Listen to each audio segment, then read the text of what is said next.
Hi, everyone, and welcome to another episode in Checkmate the Matrix.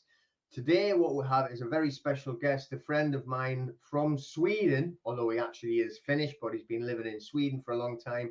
And he has been fighting the good fight in Sweden on our behalf, on behalf of man and woman.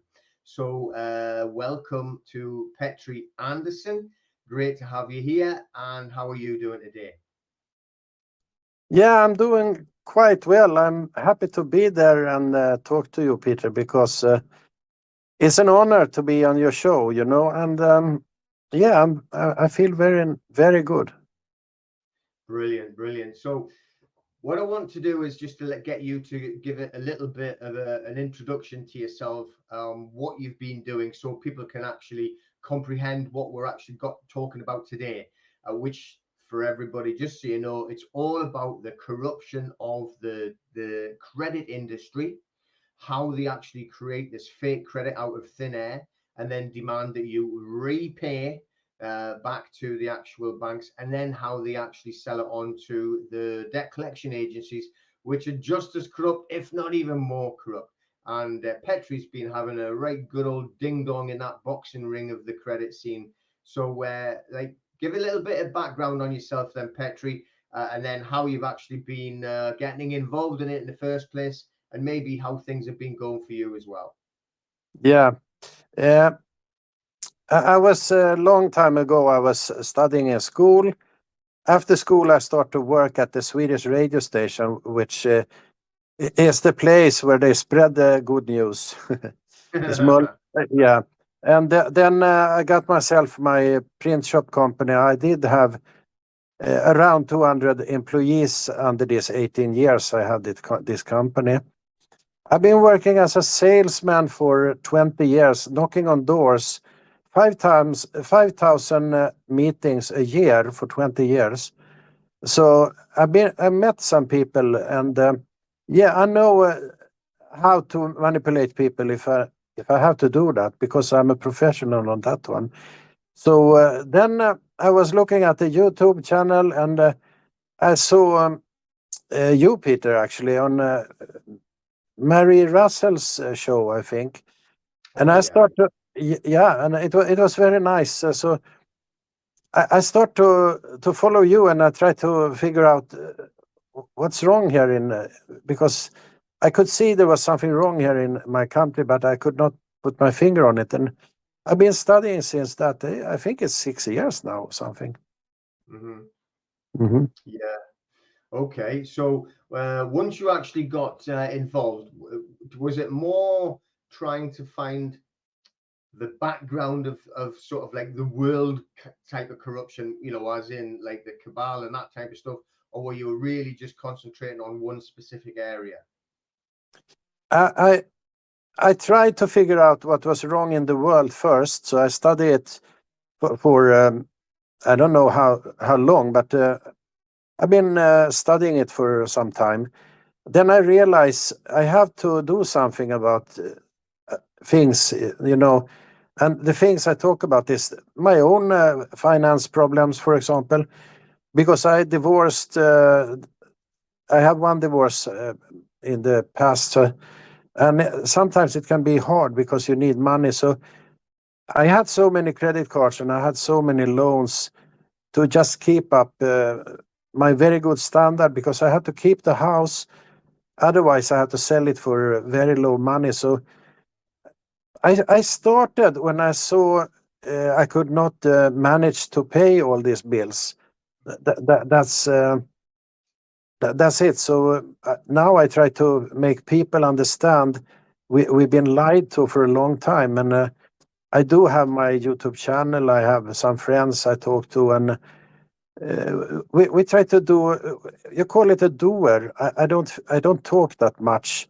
I try to do things to make a change, and I try to educate and teach people to do simple things like get themselves a DS data subject access request. I think DSR to get from the company. And to make the companies busy with bullshit. That's something I try to do with those people who are scared of talking to these debt collectors and what the industry, if you say that. So I try to teach them you can do small things, just this little, and you take resources away from them.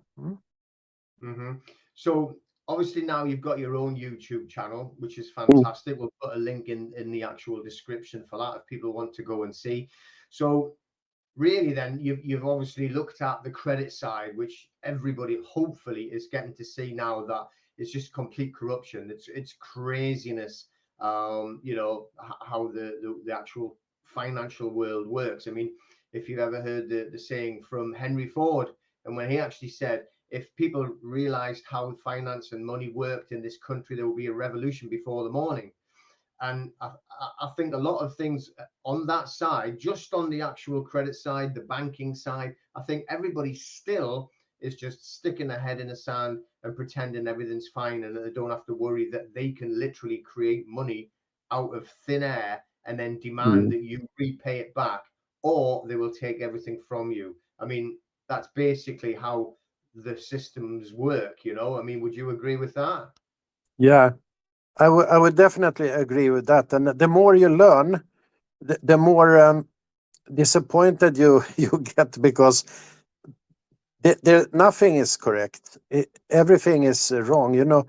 I tell you from court now, for example, I write to court and say, look, I want some what you call discovery. I think it's called discovery from the court. And I said, look, this company, they need to come with original documents.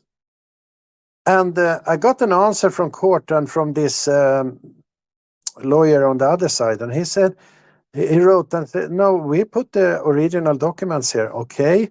So what is the original document? It's a in blanco copy, because it's not in four-corner rule, for example. There's one paper with this ID from the electronic signature, and there's another paper with the contract, and that's how they do.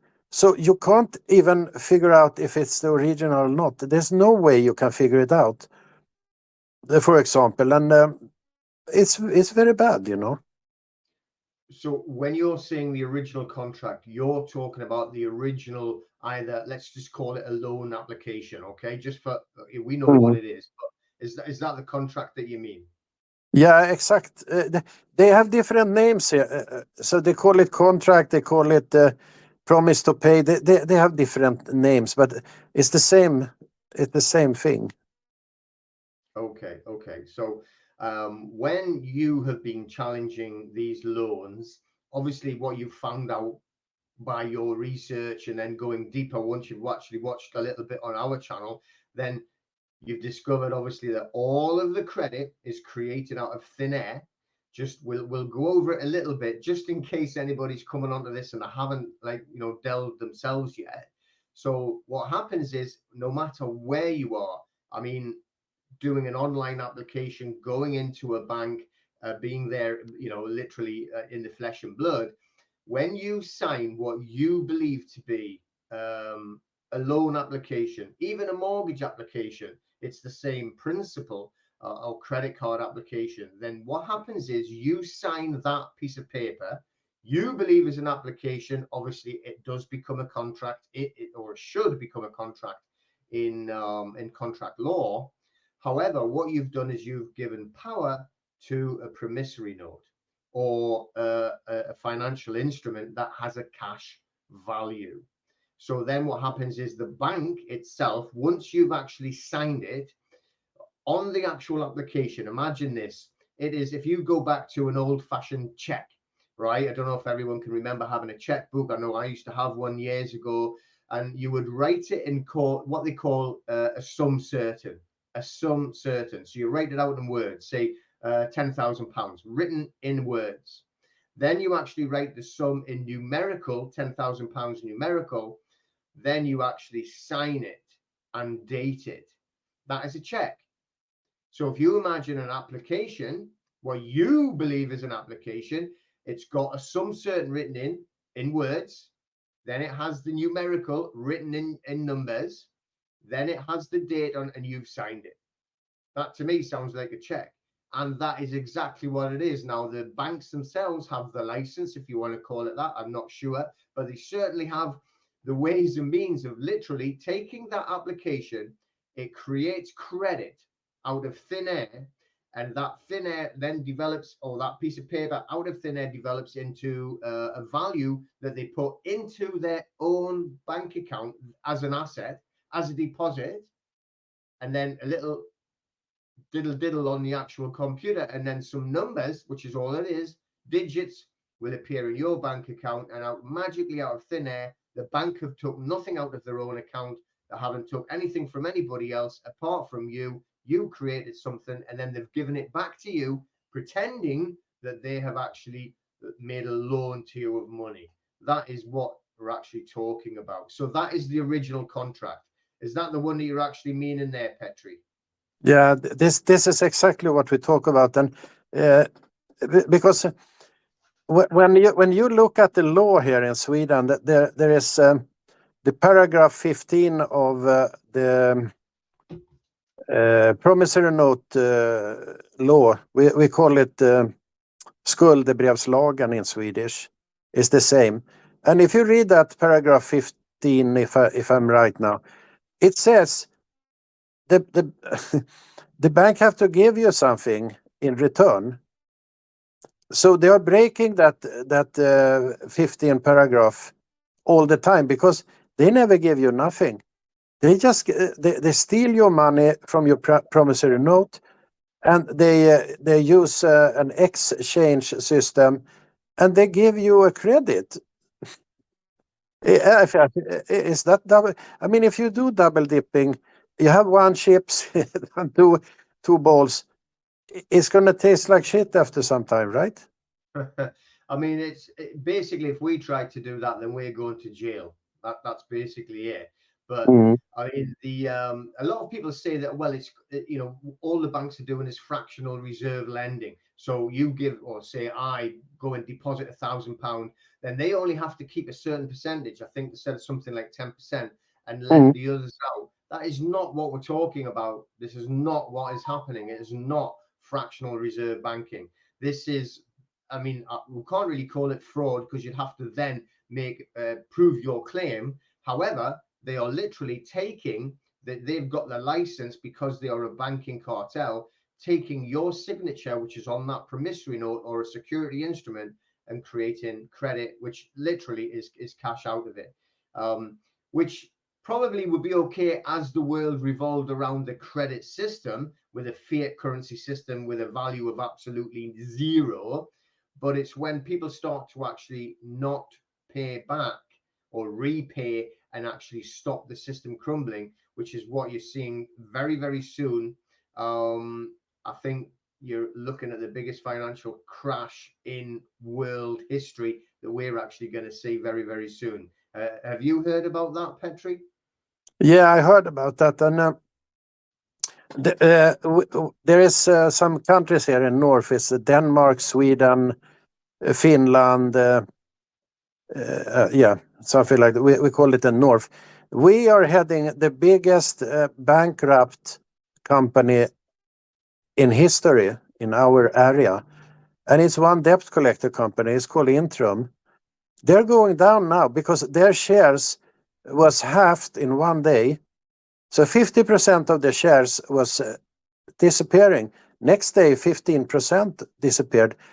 I don't know how much money they have, but what I heard is they have serious problems to pay their bills. That's for sure.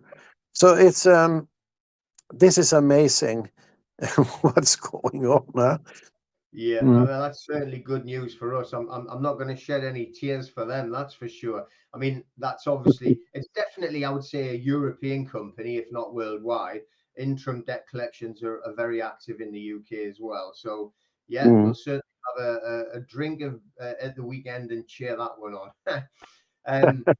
Now, just what I want to do is cover some sort of like work that you've actually done, physical actual actions that you've taken for these debt collectors now that you've brought that part up.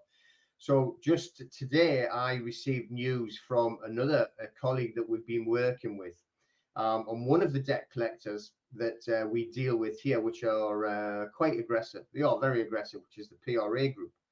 And they always try and insist that they have the deed of assignment, which, just to quickly cover, if you have, which is completely, if they did it correctly, would be legal under their legislation, would be correct under their legislation. So we're not saying that that would be wrong, but the way they do it is completely wrong. Okay. So if you have a deed of assignment, literally a debt collector can go and pay for to buy and purchase a debt. They can do it under contract law. That there's no problem with that. However, the debt collectors are definitely in Europe anyway, they do not do that. What they do is they just buy block data. So they only ever buy your data from the bank. They do not make a proper purchase with an actual deed of assignment to buy the debt. They just say they have. So what happens is, once they've actually sold the data, which is a total breach of GDPR, by the way, then the debt collectors themselves, what they do is they send out all of the actual correspondence to you. They're not too aggressive initially, but then they start to get more and more aggressive, threatening all legal action and court action. And they always start off saying, we have a notice of assignment. Now, they're using the word assignment to try and confuse you. A notice of assignment means absolutely jack shit. Okay. A notice of assignment is, look, I tell you what, Petri, I'm going to write a letter from me, Peter, and I'm telling you, you owe me 10 grand. All right. And you better pay it, mine. So here's the notice of assignment. I've wrote it out. Fred tells me you owe him money. Now you owe it to me. There's the notice of assignment. What does that mean? I mean, it means absolutely nothing. It's just somebody writing a letter. They need to have a legally executed deed of assignment. And there's only one way they can do it, which is it needs to be signed by the original creditor in front of the witness in the same time, in the same room. And then the witness has to actually sign to witness their signature. Then they have to get the actual debt collector, who's the purchaser of the actual debt, to also sign the deed of assignment. Do you think that ever happens, Petri? I believe I talked to a comedian here. That's what I can say. We do have some judgments, and there is one judgment like this: if a debt collector show you some kind of contract and it's only signed by the debtor, the contract is not qualified to be what we call, I don't know the English word, we call it löpande skuld. It's like when you can sell the contract. Probably in the English would be like to be enforceable. You can enforce it on someone. Yeah, okay. So if there is only one name on it, it's not the enforceable contract. You can still sell it, but when you this is from the High Court here in Sweden, and the contract will not qualify to be like that kind of contract. It will be like a simple contract, and actually what they say in that court is you can still sell the simple contract. It's not about that, but you think about it. If they sue you and they say we have this kind of contract and there's only one signature on it, that cannot qualify to what they say. I don't know if am I clear here? No, I completely comprehend that. So if there's only one signature on it, doesn't make it an enforceable contract. That makes perfect sense, which is very much similar to what they're actually trying to do here. Like I was saying, the colleague I was talking about with that certain debt group, they were actually trying to take him to court to enforce this, and he just put in, it's the same principle as what you're doing in Sweden, but he was allowing them to take him to court, and he just put in a notice under what we call CPR rules, which is the court rules or the civil procedure rules, what they have to do. And it was I'll get the section out, but it's section 31. I think it's 0.6, but definitely 31. I'll check it in a second. And the and it's full disclosure of all the documents. Now, if they are saying they have the deed of assignment, then they have to provide that deed of assignment. Now, I've seen one of the deeds of assignment that was for another case that I was trying to help someone with, and it actually they brought the deed of assignment forward. It was a complete blank document. It didn't have the correct dates on. It was a date from 3 or 4 years before this case. Only had a couple of names printed on, which was the director's name of I think it was Barclays Bank at the time. Nothing written in at all about the debt collector, and no signatures anywhere. And they are trying to say this the deed of assignment. So today we just got message through from a colleague that the went right to the very edge. The PRA group go to the court case was there. He's turned up ready to defend the case. He's got all of the documentation there ready. The disclosure documents or the disclosure requests that the court had agreed they have to bring along, and the debt collectors simply did not pay their own fee because it's their case, they have to pay, and didn't even turn up. So they'll push you to the very edge, hoping you'll get scared enough to simply back down and then either pay or make a payment arrangement, or they'll just simply not turn up. So can you just give us a little bit story or what's gone on with your cases, some specific cases that you've been fighting with, Petri? I can do that. I have like 20 cases I'm running at the same time, and some of I have like small cases myself, and I have I think it's 8 small cases. I win 4 of them, and I do have some bigger cases with like 200 sterling pounds. And what I realize, and some debt collectors, they're suing me, but what I realize is this: when you talk about original contract, you talk about original document, the court, they just railroad you. They say, no, we are okay with this. This is okay for us.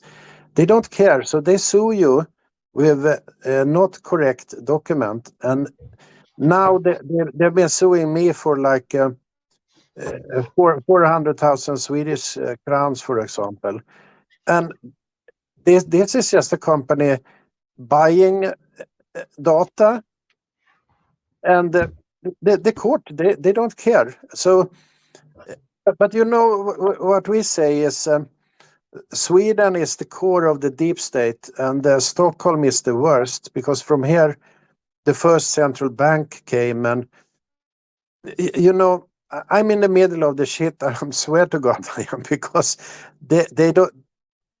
It's so corrupted. You can't possibly imagine. They don't give you permission for a trial to the second court. So you have to go to high court and ask for permission. And if you write your complaints to high court in a good way, they send it back to what we call the second court. And then maybe, if you're lucky, they try your case.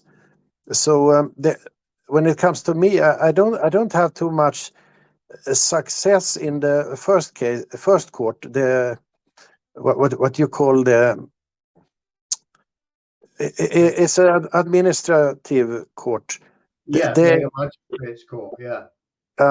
They just railroad all the time.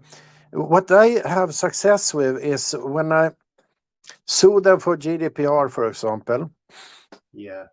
And they think, wow, this guy is gonna, you pay so little money in fee to court, and you can't ask for court fees as a lawyer or something, because it's very limited. And you can sue them for up to 2,500 sterling or something. And the thing is, what I try to do is to make them work very hard for that very little money. So I'm taking away their resources. They have to work hard. That's what I try to do. So in the higher court, right? So it's actually I completely get that. So you've got it's all an admin court anyway, but then you're moving up yourself. I'm talking about to Mhm. the higher court, but you've said you've had success there. Can you just give a little bit more information, like specific, on how you've actually won those cases, just so people can know that we're not just losing all the time. We are actually making progress. Yeah, when I win, I win when I don't get judgments. They just say they call me and say, "Look, we can make it up, beside." So there's no judgment. They just say, "I can see you want this kind of money. Okay, we write a separate contract beside the court, and we agree about it, and then I get my money." So that's how I win. I mean, I don't get the judgment because they don't want judgment at all. Yeah, so basically they're settling before you get to court. Yeah, exactly. No, Okay. they're settling in court. And by the way, uh, you, you can't imagine. You have to sit in court and do this, what I do, because I have so many court cases, so I have experience from that. And I swear, most people, they don't want this kind of experience because it's very hard to sit there. And when you sit in court, they say, do you want to settle this up? Yeah, because we can do that also. Then they send out the other party, and you sit and discuss with the court, what you call, it's not the real judge, but Yeah. and he tried to sell this shit to you. Can you imagine? He's a fucking salesman. So he said, "No, but look at this. You got yourself a very nice deal. Huh? What the fuck is a nice deal? I tell you what a nice deal is. You can spread this on 2 years and pay just a little. What is that a deal? I don't think it's a deal. So No. so so the court tried to sell you a settlement, and I mean, court call me 5 times a day in different ways. Sometimes it's an email, sometimes, and why do they call me? Yeah, because I have the upper hand. They know there's something I know, and they want to they go to a fishing expedition with me. So it's so corrupted. So to win over these people, I think the situation here is like you have to make it so hard for them to move on, so they choose a settlement. That's my uh, thinking now. Yeah. Yeah. No. Well, I mean, the thing is, though, if that's the way it has to be, and Mm, then you're still winning. So as long mm, as you're winning, then we are making progress. Now they must probably hate you by now, because you are making life so very difficult for them and are settling out more and more in the court. And obviously, the way that you've said it there, I would call it arbitration anyway in English. yeah. Or they're Mm, trying to arbitrate to make you accept something. It sounds mm. like the first of all try to actually make you accept you're going to still pay, but just will make it over a longer period of time. Is that what you meant? Exact. And the court, when there is a dispositive, dispositive case, the court have to just it's a trial of fact, and what is the fact is what you have in the register, in the court register. But these people, I don't know if they are on commission because why would a judge try to sell you an agreement? I mean, I'm a salesman. I've been 5,000 meetings a year for 20 years. I know when they try to sell something to me. I swear I'm an expert on that one. Hmm? Mm-hmm. Yeah, yeah. Oh no, you'll see that one coming a mile off, won't you, if you've got that kind of experience. But the good thing is, obviously, for you, is that you've Hmm. actually flipped it. on a number of occasions, and then they've actually settled to give you, let's call it compensation then. So they've actually paid you, the debt collectors have paid you to get out of that courtroom. So that's definitely a window, isn't it? Then I have some bigger cases also, and those big cases is very hard because it's based actually on this 3 documents with tacit agreement, the price list, and there is what you call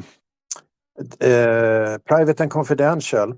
And when I'm using private and confidential, it means when I address this lawsuit to the CEO or something, the court, they say, no, we choose another guy to protect them, to defend them. And I say, you can't do that. You don't have the authorities to do that because it's written in the contract, and you don't have to, you can't change what's written in the contract. Contract is contract, and that's the law. No, but they have the right to defend themselves. So we take this lawyer company or whatever they do. And I say that's wrong because, I mean, when they put the wrong guy to court, it should be a default. That's what I say to them. But these people, they don't go by the book, No. Talking about books, I just mentioned there, I'll just double check on the actual civil procedure rules. So this is the book that we actually have. Okay, so it's the Civil Court Practice. This is 2022, but I mean, they're not changing very much on there. So as I had said, we're talking about full disclosure, and we are asking them to give full disclosure. So my colleague, he's just been, or he didn't actually get into any court hearings, and what it was actually CPR 31.6. So and it's standard disclosure and what documents are to be disclosed, and literally it shows them what documents they have to have. So when you're doing your case, when you put your defense in, if you are going into court in the UK, so using 31.6 on CPR, which is this green book, you have to make a list in your defense of all the documents that they've said they have that they must disclose to the court. And the court must make an order to the actual debt collector that they bring those documents and disclose them. And that includes the deed of assignment. And the one that the same group that my colleagues just won, right? Or not won, but they didn't turn up. So it's a win to him, but like they didn't actually get to hear the case to win it. They've just ran away with a tail between the legs. It was the deed of assignment, and like from that PRA group. And I've seen the one that they try and use, and it's just a blank document. You can't have it just with some Barclays Bank director's name written on it somewhere, and that's a deed of assignment, and then the rest of it's blank. That's absolute bullshit. So and that is how you win, by using their rules against them. That's what I try to do. For example, I try to do that as much as I can, but what I have done is I made some routines. So when you start up these court cases, it takes years to finish that. And if you start up in the wrong way, you have to cover up what you did, what mistakes you did from the start. But the thing I see here is I don't see what I have actually done wrong, because I'm using exactly the same things they do. Take this thing with tacit agreement, for example. I say to them, look, this is a tacit agreement. You are sending me demands. You want money from me. Okay, this is a kind of what you say. They try to sell something to you because it's sorry. An offer, presentment. Yeah, exactly. Yeah, exactly. It's an offer, and when that offer there is conditions on it, and then you send to them back your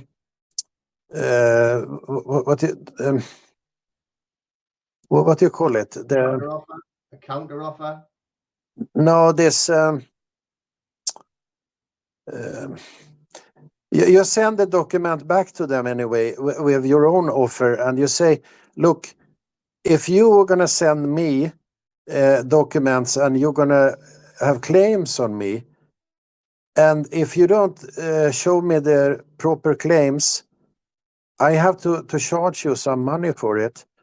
And because you started up this process, so now I'm answering you on your offer. And this is a kind of, so I send them an offer too.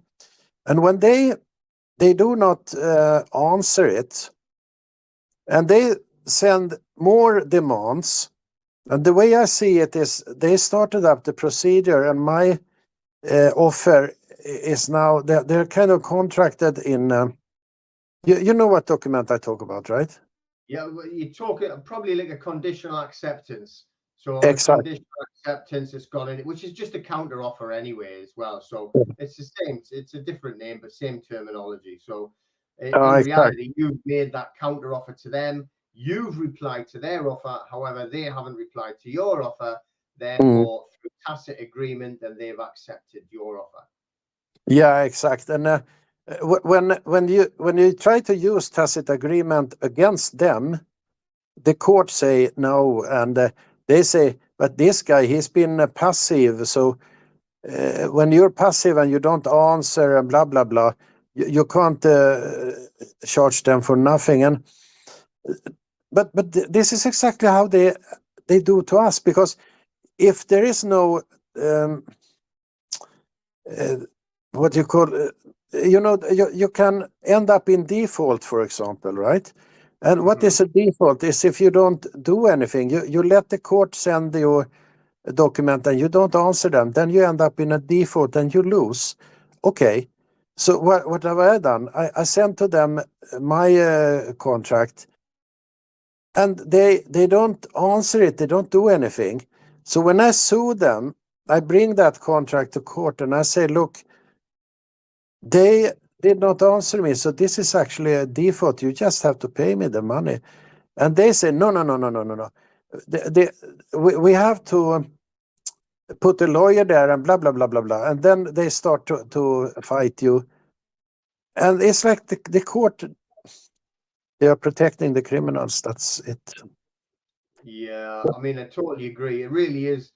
I mean, they use tacit agreement against us all the time. Literally, Mm. from all of the acts and statutes, you now have to follow Mm. acts and statutes because you didn't actually argue against it. So Ah, well, say in England, then the Houses of Parliament have said it's now a law that if you're under 6 foot tall, you have to chop your head off, right? And if you haven't argued about it, they're going to chop everyone's head off. But exact. that's a ridiculous sign on tacit agreement. But then when you've tried to use it, as you've mentioned, and someone else I know recently on a council tax case used tacit agreement because they didn't reply, they went, oh, no, you can't do that. Even though it states point blank on contract law, right, Mm. that silence is agreement. Yeah, exact. And it's the same here in Swedish law. And anyway, there's another thing I want to bring up on the table here. We have something, European Union Commission, and I was thinking about to send all my those judgment I have, a couple of them now. I want to send them to European Union and then say, look, court have chosen to judge like this. I talk about the first court now, the administrative, they railroad you anyway. So I send them to the European Union. I say, look, these guys, they don't even request the original contract or the original document. They make judgment on the wrong document. This is fake. You have to do something about it, because the Swedish court, you can't trust them no more. What do you think about that? Yeah, well, definitely. I mean, you need to go to a higher body, if that's the right way of calling it, Mm. describing it. So if that's the next one up that you can go to, Mm. then yeah, they're gonna have to do something along those lines. It'll be worth doing it anyway, just to annoy them even more. Mm. So Yeah, yeah, yeah, it's true. That's a small things. Let me see. There was something.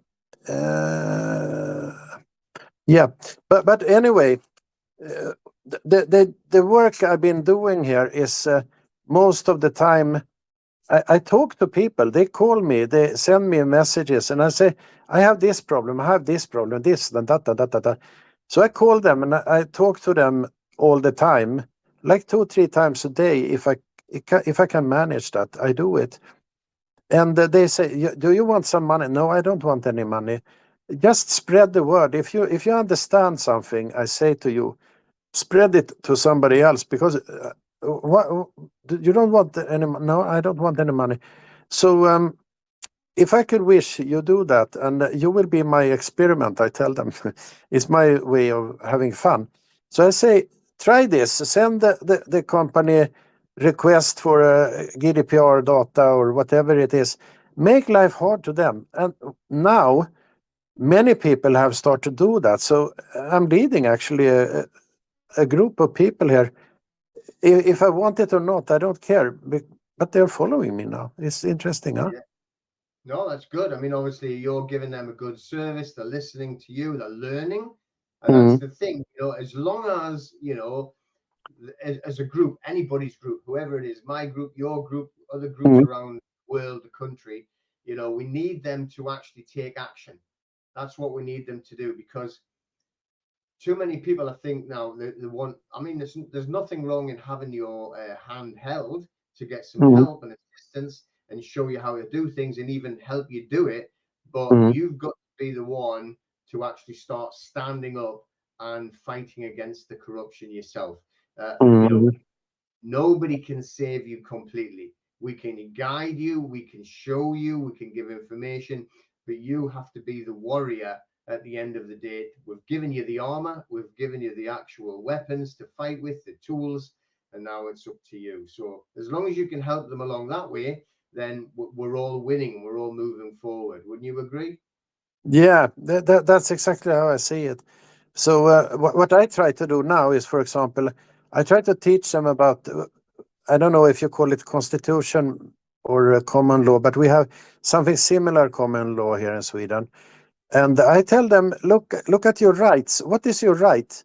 Is it your right when you register your car and you can drive? No, this is not your right. Your right is you can actually go by your car with no license or anything. And when they come to the traffic camera, it's the same. I will go to court now for a traffic camera because they think they have some standing. So I told the judge, look, you have to remove that camera because I want this camera to stand in the witness box there. I want to investigate the camera, right? So I try to teach people with some other people, of course, because I'm also learning. And so we try to teach them, what is your right? Yeah, for example, your those people in your, I don't, you call it county maybe, the small local troublemakers dealing with your area. We call them Yeah, commune. Mm, yeah, mm.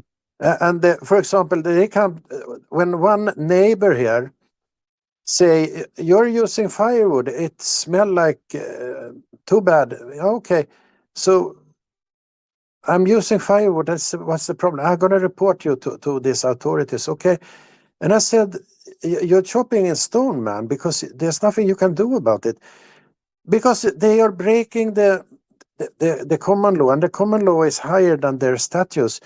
And that kind of things, they've been fighting me for 2.5 years now. And I'm mm, still using my firewood because my house is 90 years old, and they, they, they can't break it. There's nothing they can do. They just try to harass me. So, yeah. yeah, people hate me. Yeah, well, but that's a good thing, though, isn't it? Yeah. There's nothing wrong in having people hate you, especially that type of people, because they are the wrong type of people. And the more people that we have like those that hate us, the happier we should be. That's the way I see it as well. We're there to ruffle feathers and we're there to upset the apple cart. We're not there to get along and just keep quiet, so we slide through life and make no difference and do not help anyone. You know, that's unfortunately, I think that's what's got us in this mess in the first place, by Exactly. allowing that little bit to go, then the next little bit, then the next little bit, and the next thing. All right, they've taken all of your rights, and you've got nothing left to stand on. That's very true. And people, they think, oh, okay, but it's just the neighbor, you know. It has nothing to do with me. But I always say, look, when they can report to the authorities, and they can take your car, and they can give you a speed ticket, or this is wrong. It's not. They are under us. What are you talking about? Yeah, but you know, I'm safe here, and it's very little money anyway. It's just 500 crowns or something. So they accept exactly what you say, and I say, no, no, no, no, no. We have to stop that. We are not free anymore, right? No, exactly. It's all about freedom. And this is the thing that we know now from all the other sources, that they're just trying to take away more and more and more, which is why we're in the mess with the farmers as well. So, but anyway, that's a different conversation. But anyway, I want to thank you so much for coming on and telling people your experience and how you've actually become involved in the fight for our freedom and our rights. So, just is there anything else you want to say before we finish? Tell us about like your channel if you like, or anything like that. Maybe I see you in another video when things have progressed more. That could be nice.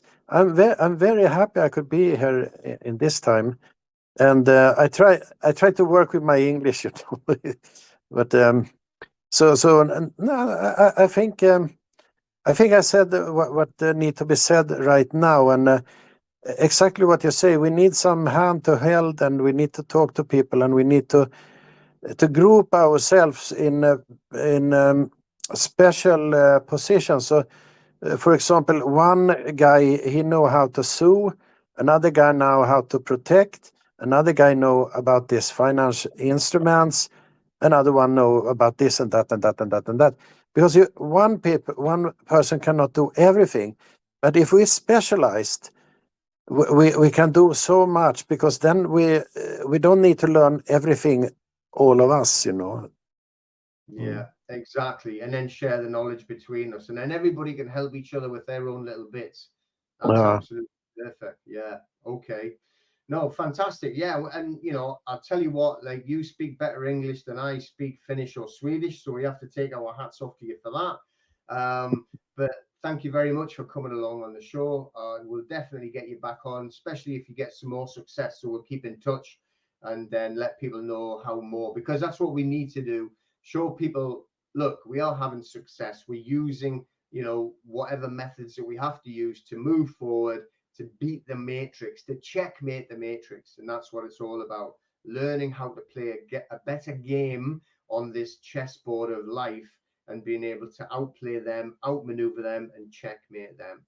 But thank you very much for watching the show. So please remember to click that like button, subscribe as well, and share it to others, because we need to spread the word, especially when we're winning. Okay. So thank you very much, everybody, and take care, and we will see you again very soon. And thank you so much, Petri, again, for coming on the show.